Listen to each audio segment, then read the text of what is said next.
नमो नमः मित्रों, पहले कुंडली दिखा देता हूं मैं आपको। एक बच्चा है, 10 वर्ष का है, 5वीं क्लास में पढ़ता है। उसके दाहिनी आंख में लगी और वह एडमिट है हॉस्पिटल में, और अब उसको थोड़ा बहुत दिखने लग गया है, अब ठीक है। कैसे कुंडली में भी आप देख सकते हैं कि इस तारीख को इसको लगेगी। जैसे वो आया था, जहां तक तो मैंने बताया था कि इस तारीख को इस बच्चे के लगी होगी। तो देखो कुंडली देख लीजिए। देखो कुंडली में द्वितीय भाव होता है, वह दाई आंख होती है। बाई आंख होती है, वह द्वादश भाव होता है।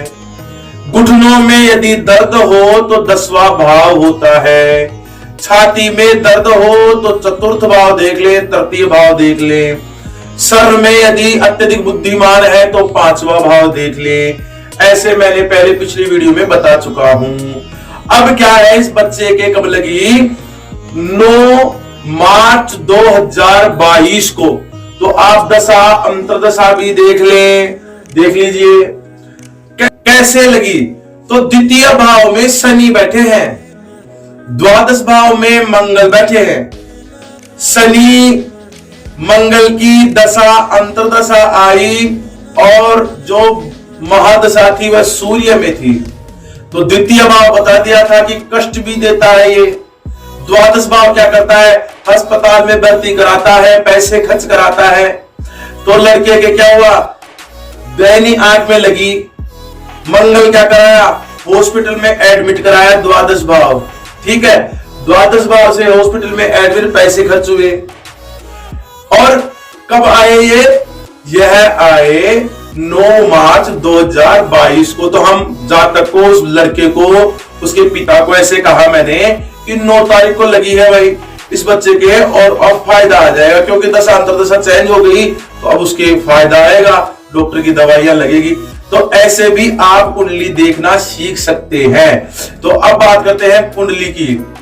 देखिए कुंडली में बात कर लेते हैं भावों की, राशियों की और ग्रहों की। अब बात करते हैं कि जो ये ग्रह होते हैं, ये मित्र कौन होते हैं और शत्रु कौन से होते हैं, दानव कौन है, देवता कौन है। तो देखिए देवता कौन कौन से हैं, तो सूर्य, चंद्रमा, मंगल, यह तो क्या है? देवता है। दानव कौन कौन से हैं? शुक्राचार्य, शुक्र हुए, और कौन से हैं? शनि हुए, राहु हुए, केतु हुए, और गुरु ग्रह कौन से हैं? देवता हैं। इन देवता और जो ये शत्रु होते हैं, देवता और दानवों में बनती नहीं है कभी भी। पास में बैठते हैं तो लाभ नहीं देते हैं, ऐसे हम जान सकते हैं। अब बुध ग्रह है, जो कुछ ग्रहों के मित्र हैं, कुछ ग्रहों के शत्रु हैं। तो दानवों में भी है ये और देवताओं में भी है। तो मंगल और गुरु के तो ये मित्र नहीं है, दुश्मन है। और जो ये इधर हैं शुक्राचार्य, इनके मित्र मिलेंगे आपको, शनि के मित्र मिलेंगे। तो ये बुध भी मित्र है दानवों के और देवताओं के, इनके बारे में जान सकते हैं। अब आप समझ गए कुंडली कैसे देखते हैं। तो देखो पहला तो नकारात्मक भाव कौन कौन सा होता है, तो 6वां भाव, 8वां भाव और 12वां भाव को नकारात्मक भाव समझे। तृतीय भाव को भी नकारात्मक भाव समझते हैं कुंडली में। देख लीजिए तृतीय, 6वां, 8वां और 12वां, तो ये भाव आप नकारात्मक माने, नेगेटिव। इनमें यदि ग्रह हो तो आप कह दें कि यह ग्रह आपको लाभ नहीं दे रहा है। देखो पहले सूर्य की बात कर लेते हैं। सूर्य पराक्रम दिखाता है, आपको समाज में प्रकाशवान करता है। द्वितीय चंद्रमा आ जाइए तो मातृत्व भाव का ये बोधक है, और यह एक तरीके से चमकदार चीजों से प्रभावित होता है। तृतीय में आ जाइए मंगल, मंगल जमीन दिलाता है, भट्ठा दिलाता है, ईंटों के भट्ठे का बिजनेस कराता है, और प्रॉपर्टी डीलर बनाता है, और सिविल लाइन में नौकरी दिलाता है। ये बात हो गई। फिर बात करते हैं बुद्ध की। बुद्ध बुद्धिमान करता है, स्ट्रगल कराता है, बहुत मेहनती वाला होता है। गुरु ग्रह क्या कराता है? भाग्यशाली होता है व्यक्ति, बहुत ही भाग्य उच्च होता है उसका गुरु से। और सभी ग्रह इसमें देवता वाले ग्रह हैं जो सभी समाहित है।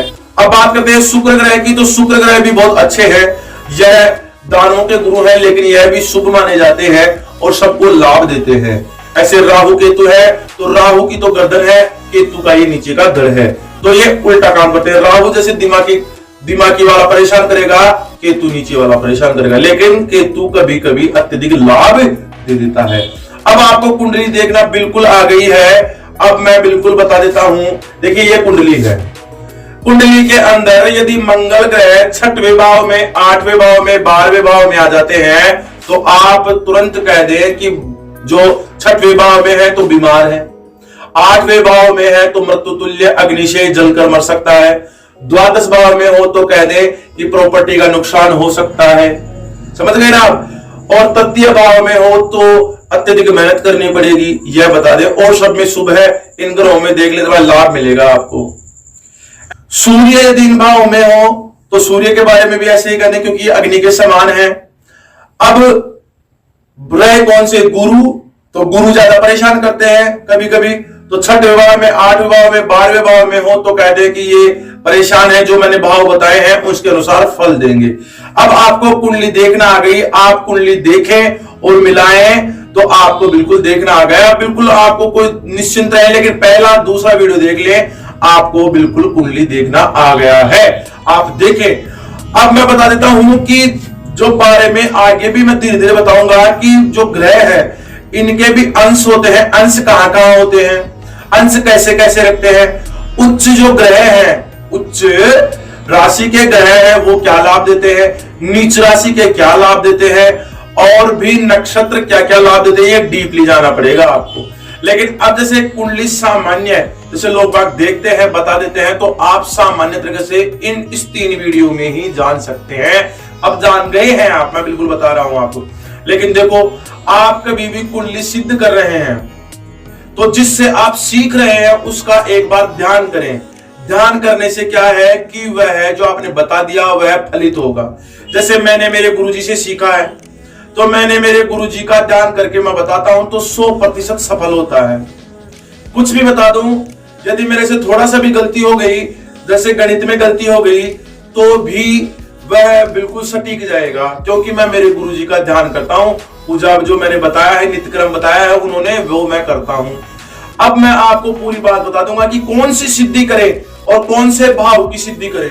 भाई ये 12 भाव है, 12 सिद्धि कर ले आप, और देवता की सिद्धि कर लेना, तो आपको इस भारत वर्ष में कोई पकड़ने वाला नहीं है। आप ज्योतिर्विद बनेंगे, पंडित जी बनने का जरूरत नहीं है आपको, ज्योतिर्विद बने आप। पंडित जी बनेंगे तो नुकसान को पाएंगे, आपको ज्योतिर्विद बनना है, और यह चैनल आपको ज्योतिर्विद बना के रहेगा। विष्णु त्रिवेदी नाथा वाला। नमो नमः।